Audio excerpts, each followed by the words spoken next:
Araw po sa inyong lahat at salamat sa Panginoon sapagkat muli tayo na naman po ay binigyan ng pagkakataon upang makapag-aral at makapakinig ng Kanyang salita. Alam po ninyo, napakahalaga po ng pakikinig ng salita ng Diyos sapagkat sa pamamagitan ng pakikinig, dumarating po ang pananampalataya sa bawat isa sa atin. Kung gusto po nating manampalataya sa Diyos at sa Kanyang mga pangako, ay makinig tayo ng salita ng Diyos. Ito lamang po ang paraan para magkaroon po tayo ng pananampalataya. Ang sabi po ng salita ng Diyos, ayon kay Apostol Pablo, kay St. Paul, ang sabi po niya sa Romans 10:17, ang pananampalataya ay dumarating sa pamamagitan ng pakikinig at pakikinig ng salita ng Diyos. Praise God. At bago po tayo magsimula, ay nais ko po muna ang anyayahan kayo sa isang panalangin. Panginoon, muli kami po ay nagpapasalamat na naman sa pagkakataon na pinagkakaloob mo sa bawat isa sa amin upang makapag-aral at makapakinig ng iyong salita. Salamat po, O Diyos, sa presensya mo. Kinikilala namin ang presensya mo ngayong hapon na ito sa aming kalagitnaan at sa aming mga buhay. Panginoon, ang sabi mo sa pamamagitan ng aming Panginoong Hesus, kung merong 2 o 3 na nagtitipon sa iyong pangalan, ikaw, Panginoon, ay nasa aming kalagitnaan. Kaya salamat sa presensya mo, O Diyos. At salamat sa iyo, Panginoong Hesus, dahil sa ginawa mo sa krus ng Kalbaryo, kami ngayon ay malayang nakakalapit at mayroong lakas ng loob at kakayahan upang lumapit sa trono ng aming Ama na nasa langit sa oras ng aming mga pangangailangan. At salamat sa iyo, Panginoong Hesus, sa ginawa mo para sa amin. Kami po ngayon ay meron ng kaligtasan, kami merong buhay na walang hanggan, kami ay naging bagong nilalang na. At salamat din sa iyo, Banal na Espiritu, salamat sa presensya mo, patuloy na ikaw maging dakilang guro namin ngayong hapon ito. Panginoon, ang dalangin ko, ang may tataas lamang ay ang pangalan ng aming Panginoong Hesus, at ang mahihayag lamang ang siyang kalooban mo, at ang Banal na Espiritu ang magsilbing guro at gabay namin ngayong hapon na ito. Ito ang aming dalangin sa makapangyarihang pangalan ni Jesus. Amen and Amen. Praise God. Hallelujah. Noong mga nagdaang araw po ay medyo hindi po maganda po ang takbo ng internet at napuputol-putol ang mga broadcast po natin. Pero ako po'y naniniwala na ngayong araw na ito ay hindi magkakaroon ng ganito. Hallelujah. Glory to God. Nung mga nagdaan po, ang pinag-aaralan po natin ay patungkol po sa paghahari at pamamahala sa mundong ito at sa buhay na ito. Sapagkat ang panawagan po ng ating Panginoong Diyos, kung babasahin po muli natin, na nakasulat po sa mga awit sa Psalm 110 verse 2, ang sabi po niya rito, palalawakin ng Panginoon ang iyong kaharian mula sa Zion at paghaharian mo ang iyong mga kaaway. Maaaring sabihin po natin na ito ay panawagan ng Diyos sa mga Israelita sa kanyang bayan noong kapanahunan. Pero alam po ninyo, hanggang ngayon, ito pa rin ang panawagan ng Diyos sa bawat sumasampalataya sa Kanya at sa bawat tumanggap sa Kanyang bugtong na anak na si Jesus. At sasabihin ko ulitin ko po na ang unang hakbang upang tayo ay maghari at makapamahala sa mundong ito at sa buhay nito upang mapamahalaan natin ito, ang sabi po ng salita ng Diyos ay kailangan matanggap natin ang Panginoong Hesus. Magkaroon muna tayo ng personal na relasyon sa Diyos upang may sakatuparan natin ang kanyang panawagan, ang kanyang mga utos sa bawat isa sa atin na maghari at mamahala sa buhay nito. Sapagkat ang sabi ng Panginoong Hesus, ako ang daan, ako ang katotohanan, at ako ang buhay, walang makakalapit sa Ama maliban sa akin. Kaya kinakailangan po natin na magkaroon ng personal na relasyon sa ating Panginoong Hesus. Praise God, upang sa gayon, ang panawagan niya at ang magandang plano niya, ang layunin niya sa ating mga buhay ay magawa natin habang tayo po ay naririto sa mundong ito. Glory to God. At nais ko pong makita natin na Ang sabi ng salita ng Diyos na binasa po natin, pagharian mo ang iyong mga kaaway. Sa English po, ang ginamit niya, rule in the midst of your enemies. Sa gitna ng kaaway o sa gitna ng kaguluhan ng mundo ito, ang sabi niya, maghari ka at ikaw ang namahala. Yun po ang panawagan sa bawat isa sa atin at hindi po yan nagbabago. Ngunit, alam po ninyo, sa buhay na ito ay marami po talagang balakid upang may sakatuparan ang magandang plano ng Diyos sa ating mga buhay. At nais ko pong basahin sa inyo, mismo ang Panginoong Hesus ang nagsabi. Ano po? Ito po ay nasulat sa John chapter 16 verse 33. Sabi po niya rito, sinabi ko sa inyo ang mga bagay na ito para magkaroon kayo ng kapayapaan sa akin. Daranas kayo ng paghihirap dito sa mundo. Pero magpakatatag kayo dahil nagtagumpay na ako laban sa kapangyarihan ng mundo. Praise God. Alam po ninyo, ito ang magbibigay ng kumpiyansa o ng lakas ng loob o kasiguruhan sa bawat isa sa atin na kahit na dumadaan tayo sa mga pagsubok sapagkat ang sabi ng Panginoong Hesus, daranas daw tayo ng paghihirap, daranas tayo ng pagsubok ng mga problema sa mundong ito, pero ang sabi niya, magpakatatag tayo. Bakit po? Sapagkat napagtagumpayan na ng Panginoong Hesus ang kapangyarihan ng mundong ito. Yun po, yung tagumpay ng Panginoong Hesus ay yun din ang tagumpay na ipinagkaloob niya sa bawat isa sa atin. Kaya ang sabi po niya, sinasabi niya ito upang magkaroon po tayo ng kapayapaan. Upang mapayapa po ang ating mga isip, ang ating buhay sa mundong ito. Praise God. At napakahalaga po na makita natin ang bagay na yon. Na tunay na kahit maraming balakid, maraming problema, maraming mga hadlang upang may sakatuparan ang napakagandang plano ng Diyos sa buhay po natin, ang sabi po ng salita ng Diyos ay napagtagumpayan na ito ng ating Panginoon Jesus. So, kailangan lang po natin ng manampalataya. Kailangan maniwala lamang po tayo sapagkat ito lamang ang magbibigay ng kakayahan o lakas ng loob sa bawat isa sa atin upang magpatuloy tayo sa pinapagawa ng Diyos sa bawat isa sa atin. Yun po ay yung paghahari sa buhay na ito.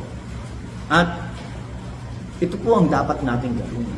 Ito ang nakakaligtaan ng maraming Kristiyano. Ang sabi po ng salita ng Diyos sa sulat po ni Peter, ni Saint Peter, sabi po niya rito sa hallelujah, sa unang Pedro, 5 verse 8, ito po ang kanyang pagkakasabi. Magpakatino kayo, magbantay kayo. Ang dyablo na inyong kaaway ay tulad ng leyong gumagala at umuungal na umahanap ng kanyang malalapa. Ang gamit po niya sa English ay the devil is like a roaring lion seeking whom he may devour. So nandyan lang po siya, umaali-aligid lamang po siya. Sa lahat ng tao sa mundong ito, umaaligid po siya. At ang sabi ng salita ng Diyos ay magmatsyag daw po tayo. Magbantay tayo. Ang sabi nga niya, be sober. Magpakatino tayo. Yun po ang gamit po niya. Bakit po? Nandyan lamang po ang kaaway. Ayan. Oo, napagtagumpayan na natin ang lahat laban sa mundong ito sa pamamagitan ng tagumpay na nagawa ng ating Panginoong Hesus sa krus ng Kalbaryo. Pero alam po niyo, nandyan ang dyablo, nandyan ang kaaway po natin, umaali-aligid lang. Naghahanap lamang po ng pagkakataon. Para ano po? Para hadlangan yung napakagandang plano ng Diyos sa buhay natin. Upang hindi mangyari sa buhay ng bawat isa yung plano ng Diyos at hindi dumating, kumbaga, hindi maranasan yung tagumpay ng Panginoong Hesus na ginawa niya para sa bawat isa sa atin. Kaya, yun po ang kailangan po nating malaman. Pero ang maganda po rito, huwag po tayong matatakot. Bakit po? Talunan na ang dyablo. Napagtagumpayan na ng Panginoong Hesus ang lahat ng bagay na ito para sa bawat isa sa atin. Kaya, alam po ninyo, kailangan maging mapagmatsyag tayo. Bakit po? Kahit po ang salita ng Diyos nagsasabi na, alam po ninyo, umaali-aligid lang ang dyablo. Umaali-aligid lamang po si Satanas. At hindi po siya umaali-aligid na makikita po natin na merong daladalang napakalaking tinidor, ano po, at merong sungay at merong buntot. Hindi po ganun ang dyablo. At marami po siyang pamamaraan upang ilinlangin tayo. Alam po ninyo, ang numero 1 na panlaban ng dyablo sa mga anak ng Diyos o sa tao ay walang iba kundi yung panlilinlang, deception. Panlilinlang at yung isa naman po ay yung kasinungalingan. Ayan, yung katotohanan, babalik na rin po niya. Yun po ay isang kasinungalingan. Okay, ngayon, ang sinasabi po ng salita ng Diyos sa mga taga-Korinto, ayon din po sa sulat ni Apostol Pablo sa 2 Corinthians chapter 2 verse 11, sabi niya ay upang hindi tayo malilang ni Satanas at hindi naman lingid sa atin ang gusto niyang mangyari. Alam po ninyo, ang sinasabi rin ng salita ng Diyos ay yung bang siya ay nagpapanggap na anghel ng liwanag. Biro po ninyo yun. Ang dyablo, gano'n, ano po? Yung bang akala po natin, lalabas na lang na makikita natin na may sungay, gano'n, pero hindi. Magpapanggap po siya na siya ay anghel ng liwanag. At alam po ninyo, yun po ang dapat po nating makita at malaman sa mundong ito. Kaya magkukunwari lamang po siya. Kaya nga ang sinasabi ng salita ng Diyos, gamitin natin ang lahat ng kagamitang sandata na kaloob ng Diyos sa bawat isa natin upang mapaglabanan natin ang dyablo. Ano po ang sinasabi ng salita ng Diyos? Sa Ephesians, sa mga taga-Efeso po, chapter 6, verse 11, ang sabi po niya rito, gamitin ninyo ang lahat ng kagamitan at sandatang pandigma na kaloob ng Diyos upang mapaglabanan ninyo ang mga pakana ng dyablo. So, alam na alam po natin, nandyan lamang ang dyablo, umaali-aligid lang, naghahanap lang ng pagkakataon upang sa gayon ay pumasok po sa buhay natin at talagang hadlangan ang napakagandang plano sa bawat isa sa atin. At sabi ko nga, ang salita rin po ng Diyos ang nagsasabi na huwag na tayong magugulat kung may mga dumarating na pagsubok sa buhay natin. Sapagkat ang sabi po, ulitin ko po, ni Apostol Pablo sa mga taga-Korinto, sa 2 Corinthians 11 verse 14, ang sabi po niya rito, hindi ito dapat pagtakhan. Huwag tayong magtataka, ang sabi po ng salita ng Diyos, sapagkat si Satanas man ay maaaring magkunwaring anghel ng kaliwanagan. So, ganun po siya. At mismo, ang sabi ng Panginoong Hesus sa John 16 verse 33, sa John 10:10, sabi po sana. Ang sabi po niya sa John 10:10, dumarating ang magnanakaw para lang magnakaw, pumatay at mangwasak. Ngunit dumarating ako upang magkaroon ng ang mga tao ng buhay na ganap. So yun po ang nais ng Diyos, yung kasiyasiya at masiganang pamumuhay. Pero ulitin ko, ang sabi ng Panginoong Hesus, ang magnanakaw ay naparito upang magnakaw, pumatay at sumira. Kung magiging tapat lamang po tayo, ay makikita po natin na ang daming nakawan na nangyayari sa mundong ito. Kahit po sa mga anak ng Diyos, hallelujah, sa paligid po natin, Ang daming nangyayari. Ninanakaw ang mga pangarap, ninanakaw ang mga plano, magagandang plano ng Diyos sa kanila. Kumbaga, yung bang pangarap na yan ay hinahadlangan niya at ito rin po ay isang uri ng pagnanakaw po dahil nilin lang tayo po ng dyablo. Ang hindi lamang po yun, ang daming nawawala sa buhay ng tao, ang daming namamatay, ang daming nasisira.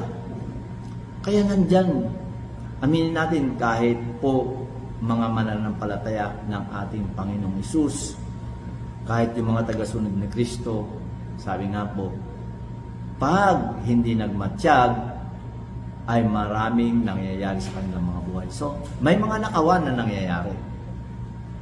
May kawalan na nangyayari sa buhay ng tao. At kuminsan kasi, mabilis na nagsasabi mga tao na wala yan. Ang mindset po kasi ng tao, lahat na nangyayari sa mundong ito, sa buhay ng isang tao, o kahit sa mundong ito, ay sabi nila, ito ay hinaayaan ng Diyos na mangyari. Alam po ninyo yung pangbarabang sabi lang nila, sinasabi na kung mangyayari ang isang bagay, eh, yan ang kalooban ng Diyos. Hindi po. Ito po ay isang panlilinlang ng dyablo sa bawat isa sa atin. Na sinasabi niya, God is in control. Alam mo, lahat ng nangyayari sa buhay mo, sabi niya, ito ay kagustuhan ng Diyos, yan ay kalooban ng Diyos. Kaya ang sabi ng maraming tao, kung gagaling ako, gagaling ako. Kung mamamatay ako, mamamatay ako. Kahit anong mang nangyayari sa buhay ko, sabi nila, yun ang kalooban ng Diyos. Kung maghihirap ako, magiging mahirap ako. Pero alam po ninyo, hindi yun ang kalooban ng Diyos. Kontra po yun sa kalooban ng Diyos, sapagkat ang sabi ng Panginoong Hesus, siya ay naparito upang bigyan tayo ng buhay, isang masagana at kasiyasiyang pamumuhay. Kung merong nawawala sa atin, kung merong nagnakaw sa atin, kung merong namatay sa atin, kung merong nasira sa atin, hindi ang Diyos ang may kagagawan nito, ang dyablo ang may kagagawan nito. Napakalinaw po. Mismo ang Panginoong Hesus na ang nagsabi, ang magnanakaw ay naparito upang magnakaw, pumatay at sumira. Kaya kung nangyayari sa buhay ng isang tao ang tatlong bagay na ito, alam po ninyo, hindi po ito galing sa Diyos. Galing ito sa kaaway ng Diyos. At yun ang kaaway natin ngayon.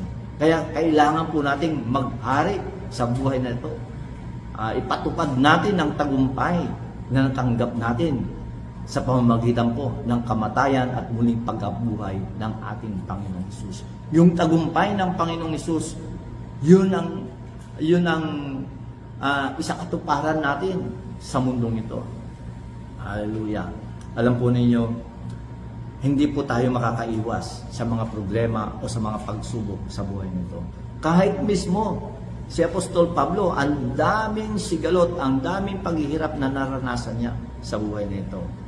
Katunayan ng sabi nga ni Apostol Pablo, nanalangin nga ako sa Diyos para maalis na yung tinik na ito, para wala ng mga ganitong mga pagsubok na dumating sa aking buhay. Pero ang sagot sa kanya ng Panginoong Diyos, my grace is sufficient for thee. Ang biyaya ko, ang kagandahang loob ko, ang abilidad ko, ang kakayahan ko, yung pabor ko ay sapat na para sa iyo. Para ano? Para mapagtagumpayan mo ang anumang bagay na hahadlang sa pinapagawa ko sa iyo. Praise God, hindi po ba? Yung grace po ng Diyos, yung biyaya po ng Diyos, ang sabi ng salita ng Diyos, it is sufficient for us. Sapat na. Hallelujah. Glory to God. So, malinaw po na ang mga sigalot sa buhay, ang mga kahirapan, ang mga problema, ang mga suliranin, ang kapighatian, lahat ng bagay na hindi mabuti na dumarating sa buhay ng isang tao, kailanman ay hindi nanggaling sa Diyos. Ito ay mula sa kaaway ng Diyos. Kaya ang panawagan sa atin ng Diyos ay maghari tayo sa buhay na ito. Pagharian po natin ang mundong ito sapagkat ito ang panawagan natin kahit noong pong unang panahon pa nung likhain niya ang tao sa mundong ito. Ayan. At ito po ang napakaganda na kahit may mga dumarating na balakid o mga pagsubok sa buhay laban po sa atin. Ang sabi po ng salita ng Diyos, sinulat po niya sa pamamagitan ni Propeta Isaiah. Sa Isaiah 54, verse 17, ang sabi po niya rito, walang anumang sandatang ginawa na magtatagumpay laban sa iyo. At masasagot mo ang anumang ibibintang laban sa iyo. Ang dyablo kasi magbibintang yan, mag-aakusa ng maraming bagay laban sa iyo. At kung minsan ginagamit niya ang maraming tao, ang mga nakapaligid sa atin mga tao, na kung ano-anong bintang ang gagawin niya sa atin. Pero ito po ang pangako ng Diyos sa atin. Walang anumang sandatang ginawa na magtatagumpay laban sa atin. At sabi niya, masasagot natin ang anumang ibibintang laban po sa atin. Ito ang pamana ko sa aking mga lingkod. Ito po ang sabi ng salita ng Diyos. Mismo ang Diyos nang sasabi, ito raw ang pamana niya sa bawat isa sa atin na kanyang mga lingkod.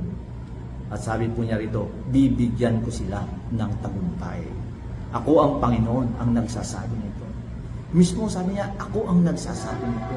Kung ang Diyos ang nagsabi nito sa atin, sigurado po tayo na mapagtatagumpayan natin ang lahat ng laban sa mundong ito. Uulitin ko po, Isaiah 54 verse 17, ang sabi po niya, walang anumang sandata na ginawa na magtatagumpay laban sa iyo. At masasagot mo ang anumang ibibintang laban sa iyo. Ito ang pamana ko sa aking mga lingkod. Bibigyan ko sila ng tagumpay. Ako ang Panginoon ang nagsasabi nito. Praise God. Hallelujah. Alam po ninyo, nangyari lamang, kaya po nagkaroon ng mga pagsubok o mga sigalot, mga kahirapan, mga problema sa buhay na ito, ay, of course, alam po natin, nagsimula ito sa hardin ng Eden. Nung likhain ng Diyos ang tao. Nung nilikha ng Diyos ang langit at ang lupa, ang sabi lahat ng nilikha ng Diyos, napakaganda, napakabuti. Yun po ang sabi ng ating Panginoon. At nagkasala po ang tao. Sinabihan lamang po ng tao, ng Diyos ang tao na pwede niyong kainin ang lahat.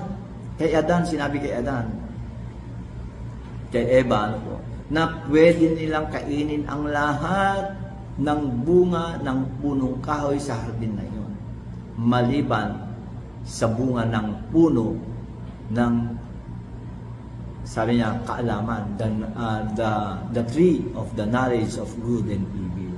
Sabi niya, pwede mong kainin. Sa dami ng mga pwede mong kainin sa hardin na ito ang wag na wag mong kainin, sapagkat pag kinain mo nito, mamamatay ka, ang sabi ng Panginoon Diyos. Ngunit, ginawa pa rin po ni Adan at ni Eva. At doon dumating ang sumpa sa buhay ng tao. Wala sanang problema ang tao, wala sanang kapighatian, hindi sana makakaranas ng mga nararanasan natin ngayon sa mundong ito, kung hindi dahil sa ginawa ni Adan at ni Eva. At ito po, ang pagkakasaysay po niya sa Genesis chapter 3 at nais ko pong basahin sa inyo.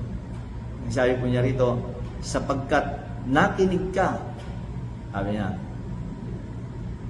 nakinig ka sa tinig ng iyong asawa at kumain ka ng bunga ng punong kahoy na aking inuutos sa iyo, na huwag kang kakain niyon, sumpain ang lupa dahil sa iyo.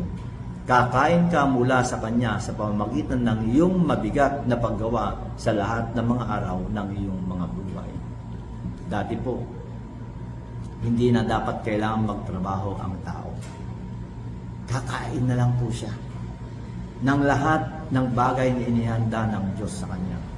Sapagkat tandaan po natin, lahat ng kakailanganin natin sa buhay na ito, bago likhain ng Diyos ang tao, nilikhahan muna niya ang lahat ng kakailanganin niya. Walang kulang yun. At nung nilikha niya ang tao, nandun na lahat ng kakailanganin niya. Alam niyo po ba, lahat, hanggang ngayon po, lahat nilikha na ng Diyos para sa bawat isa sa atin. Nandyan lang, hindi po yan mauubos lang. Lahat ng nilikha ng Diyos, hindi po yan mauubos. Nandyan na yan, nakita na ng Diyos ang bagay na yan. Pero, alam po ninyo, yun nga, kailangan na natin pagtrabahuan ngayong mga panahon na to. Ang sabi niya, "Cursed is the land because of you." Sumpain ang lupa dahil sa iyo. Hindi ang Diyos ang sumumpa sa lupa, kundi dahil sa ginawa ni Adan at ni Eva ay nasumpa ang lupa. At dahil dito, lahat ng gagawin natin upang tayo ay kumain, ang sabi niya, magtrabaho ka. Magiging mabigat na ito. At hindi lamang po yun. Dahil sa kasalanan, ay dumating ang mga sigalot sa buhay ito. Ang nag-ahari na ngayon sa mundong ito ay ang diablo. Totoo po, bumalik ang Panginoong Hesus, naipanganak ang Panginoong Hesus sa mundong ito upang tubusin ang sangkatauhan sa kasalanan para hindi na siya mamatay, kundi bigyan siya ng buhay na walang hanggan. Pero, ito po ang tandaan po natin. Habang tayo po ay narito sa mundong ito, ang mundong ito ay pinaghaharian ng diablo. Pero, kahit na pinaghaharian ito ng diablo o pinaghaharian ng kasamaan ng mundong ito, hindi na po tayo napapaloob sa sistema ng mundong ito. Bakit? Nasa kaharian na po tayo ng Diyos. Kaya, kung ano ang sistema sa kaharian ng Diyos, yun ang ipatupad natin sistema ngayon sa mundong ito. Yun naman po ang gamitin natin upang tayo ay maghari at mamahala sa buhay na ito. Kaya napakahalaga na mapag-aralan natin, ano ba ang sistema ng Diyos? Ano ba ang sistema sa kaharian ng Diyos upang tayo ay maghari at mamahala sa mundong ito at mabuhay sa mundong ito? Yun po ang napakagandang alamin po natin kung paano tayo maghahari sa buhay na ito. Praise God. Ang dalangin ko po ay naintindihan natin o naunawaan natin ang mga bagay na ito. Unang-una, ang panawagan po ng Diyos sa atin ay maghari tayo sa buhay na ito. Totoo, may mga balakid na darating sa buhay natin, pero ang sabi ng salita ng Diyos, ayon na rin sa Panginoong Hesus mismo na pagtagumpayan na niya ang kapangyarihan laban sa mundong ito. At hindi lamang po yun, binigyan niya tayo ng kakayahan upang maghari at mamahala sa buhay na ito. Pakatandaan po natin, mabuti ang Diyos, tapat siya sa kanyang mga pangako, hindi siya nagbabago, at patuloy na kung tatanggapin natin ang magandang plano ng Diyos na ito, ay may sasakatuparan ang magandang plano niya sa buhay po natin. Kaibigan, kapatid, nais ng Diyos na magkaroon ka ng personal na relasyon sa ating Panginoong Hesus. At paano mangyayari ito? Tanggapin mo lamang siya, papasukin mo siya sa kanyang sa iyong puso. Gawin mo siyang hari ng buhay mo, gawin mo siyang tagapagligtas ng buhay mo, at naniniwala ko, mapagtatagumpayan mo rin ang anumang mga bagay na gawing hadlang ng diablo sa buhay mo. Sapagkat ang tagumpay mismo ng Panginoong Hesus, yun ang ipagkakaloob niya sa iyo. Sige po, kung nais mong tanggapin ng Panginoong Hesus, sapagkat ito ang unang-unang hakbang para maging matagumpay ka sa buhay nito, yung magkaroon ka ng personal na relasyon sa Diyos sa pamamagitan ni Kristo Hesus. Kaibigan, inaanyayahan kita ngayon na manalangin ng isang maikling panalangin na ito na para bang nanggagaling sa iyong puso. Sumunod ka sa maikling panalangin. Panginoong Diyos, ako'y naniniwala na ang Panginoong Hesus ay namatay at muli mo siyang binuhay para tubusin ako sa lahat ng aking mga kasalanan. Ako'y makasalanan Patawarin mo ako, Panginoon, at salamat sa kaligtasan na pinagkakaloob mo sa akin ngayon. Panginoong Hesus, tinatanggap kita bilang sarili kong Diyos at tagapagligtas. Pinapapasok kita ngayon sa aking puso, maghari ka sa buhay ko. Maraming salamat. Ito ang aking dalangin sa iyong makapangyarihang pangalan ni Jesus. Amen and amen. Kung nais po ninyo na kung wala po kayong ginagawa, sabi ko po sana, tuwing linggo, inaanyayahan ko po kayo na samahan po ninyo kami. Ipagdiwang po natin ang kabutihan ng ating Panginoong Hesus. Kami po ay nasa Fisher Mall tuwing linggo, alas 10 po ng umaga, sa Cinema 3 po. Yun po yung celebration 10 o'clock, linggo, sa Fisher Mall, Cinema 3. Ang Fisher Mall po ay nasa Quezon Avenue, corner Roosevelt Avenue, dito po sa Quezon City. Muli, ako po yung nagpapasalamat na naman sa inyong pakikinig po ng salita ng Diyos. Hallelujah. The Lord bless you and keep you. The Lord make His face shine upon you and be gracious to you.